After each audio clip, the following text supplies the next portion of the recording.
Hello दोस्तों, prelims elimination tricks की इस सीरीज में आप सभी का स्वागत है। तो आज हम लोग देखेंगे हमारी आज की ट्रिक।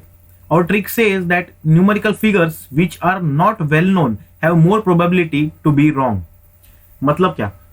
देखिए दोस्तों, क्या होता है जब हम लोग यूपीएससी की प्रिपरेशन करते हैं तो कुछ अमाउंट ऑफ फिगर्स, कुछ न्यूमेरिकल नंबर्स जो होते हैं वो हमें याद रहना ही चाहिए। Famous and well known numerics जो है वो हमें रट्टा ही मारना चाहिए। For example, famous and well known numerics मतलब क्या कि like suppose India has a coast line of 7,500 kilometre around. तो ये जो है ना, ये है एक famous and well known numerical fact है, तो ये हमें याद रहना ही चाहिए।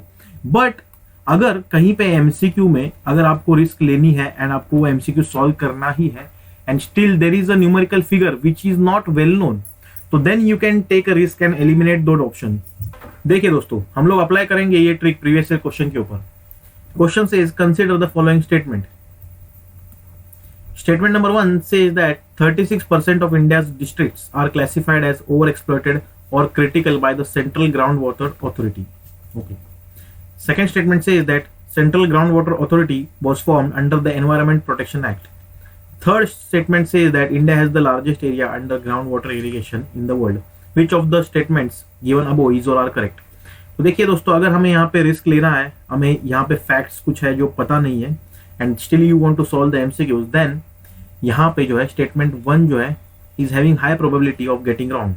तो here we will eliminate option A and option D because it is having statement number 1 यहाँ पे। तो हियर दोस्तों देखिए, we have eliminated the wrong statement and we have came closer to the correct answer. तो basically here correct answer was option number B. तो दोस्तों देखिए, यहाँ पे है another MCQ from previous year questions and we will apply the trick. Question says that with reference to ocean mean temperature that is OMT, which of the following statement is or are correct. Okay, ये first statement जो है it says OMT is measured up to a depth of 26 degree isotherm which is 129 metres in the south western Indian ocean during January to March. देखिए दोस्तों, ये जो statement number 1 है it is having these numerical figures, तो there are higher probability कि ये जो statement है ये wrong हो, because ये देखिए ये जो figures है these are not quite well known। ठीक है, now we'll see statement number 2. OMT collected during January to March can be used in assessing whether the amount of rainfall in monsoon will be less or more than a certain long term mean. तो if we eliminate statement number 1 यहाँ पे, if we take risk because we are having no knowledge over this concept, and if we eliminate statement number 1, then we can eliminate option number 1A and C.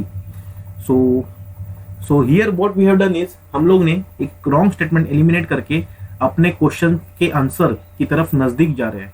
ठीक है, तो सी statement number 2। अगर आपको statement number 2 के बारे में knowledge है then it's good, but अगर आपको इसके बारे में कुछ नॉलेज नहीं है but still you want to solve, then go back to trick number 1। What trick number 1 says that those statements which are quite a bit general are having higher probability of getting correct.